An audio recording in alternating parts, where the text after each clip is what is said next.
Hello everyone, welcome to a new video. তো আজকে আমাদের মডেল হচ্ছে ঘুঙরু, মানে একজন খুবই ফেমাস ডান্সার যাকে তোমরা মোটামুটি সবাই চেনো। ভীষণ ভালো ডান্সার, ভীষণ ভালো। নিচে কমেন্টে অবশ্যই জানিও কারা কারা ওর ডান্সের ফ্যান। তো যাই হোক, চলো মেকআপে ফোকাস করি। ফার্স্টে স্কিনটাকে প্রেপ করে নিলাম ভালো করে। অ্যাকোয়া ব্লাস্ট যেটা রয়েছে হচ্ছে পিএসির, সেই ময়শ্চারাইজারটা ইউজ করলাম। তার উপর ইউজ করেছিলাম এমরালিস, যেহেতু এসিতে শ্যুট ছিল তো সেই কারণে যাতে স্কিনটা ড্রাই না হয়ে যায় সেই জন্য ইউজ করেছিলাম এমরালিস। আউটডোর শ্যুট যেহেতু ছিল না সেই জন্য অয়েল কন্ট্রোল প্রাইমার ইউজ করিনি, স্ম্যাশ বক্সের ফটো ফিনিশ প্রাইমারটা ইউজ করেছিলাম। তারপর ভালো করে কনসিল করে নিয়ে ফাউন্ডেশন অ্যাপ্লাই করেছি, আর তারপর হাইলাইটেড কনসিলার হিসাবে ইউজ করেছিলাম টার্ট শেপ টেপ। তার সাথে সাথে ইউজ করলাম এখানে ব্লাশ, যেটা আমার খুব প্রিয় O2O এর ব্লাশ। আর ভালো করে ফেসটাকে বেক করে নিলাম হুডা বিউটির ইজি বেক পাউডার দিয়ে।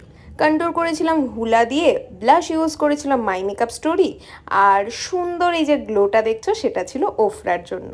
তার সাথে সাথেই তোমরা দেখতে পাচ্ছ ওর পুরো আই মেকআপ কমপ্লিট, গালের বা কপালের যে কলকা হয় সেটা কমপ্লিট। ভীষণ সুন্দর একটা লুক এসেছিলো, একদম অথেন্টিক সাবেকি কোণে বউ বলতে আমরা যেটা বুঝি একদমই সেরকম একটা লুক। একটু বেশি করে কাজল, তার সাথে কপাল ভর্তি চন্দন, আর সেই চন্দনটা ছিল চন্দন কালারের, হোয়াইটের উপর নয়। আর তার সাথে হালকা একটুখানি গালে কলকা। কি যে ভালো লাগছিল আমার এই লুকটা, সব সময়ের প্রিয়। তোমরা নিচে অবশ্যই জানিও যে ওকে কেমন লাগছে আর ওকে আমি কীরকম সাজাতে পারলাম।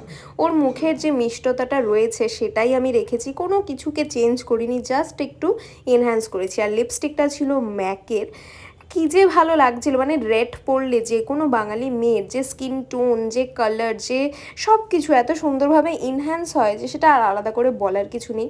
আর এই শাড়ি গয়না সব কিছু ছিল অভিজিৎ দাসের। ওর এই নাচটা আমার খুবই ভালো লেগেছিল। ওর প্রত্যেকটা অ্যাটায়ারই ভীষণ সুন্দর। একটা জিনিস, যারা নিউ মেকআপ আর্টিস্ট আছো বা ভাবছো যে মেকআপের তোমরা নিজেদের কেরিয়ার বানাবে, তাদেরকে বলি যার ফেসের যেটা ফিচার্স সেটাকে সবসময় এনহ্যান্স করবে, কোনো কিছুকে চেঞ্জ করবে না।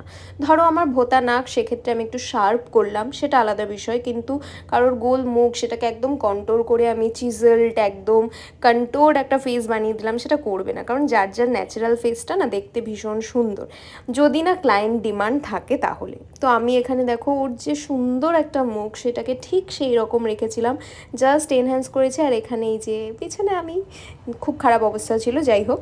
আর এই ওড়না দেওয়া শটটা তো ম্যান্ডেটারি, কারণ এই শটটা না হলে আমার মনে হয় শ্যুট বা ব্রাইডালটা ঠিক কমপ্লিট হয় না।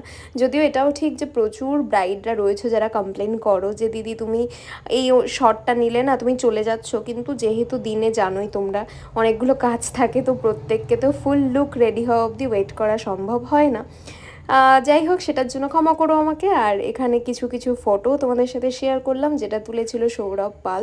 যারা যারা নিজেদের বিয়ের জন্য কন্ট্যাক্ট করতে চাও অবশ্যই সৌরভদার সাথে কন্ট্যাক্ট করতে পারো। ভীষণ ভালো কাজ, যেরকম শ্যুটের কাজ করে সেরকমভাবেই কিন্তু প্রপার যে বিয়ে হয় সেটারও কাজ করে। আর চলো আজকের মতো তাহলে এখানেই শেষ করছি ভিডিওটা। আজকের মতো চলো, টাটা।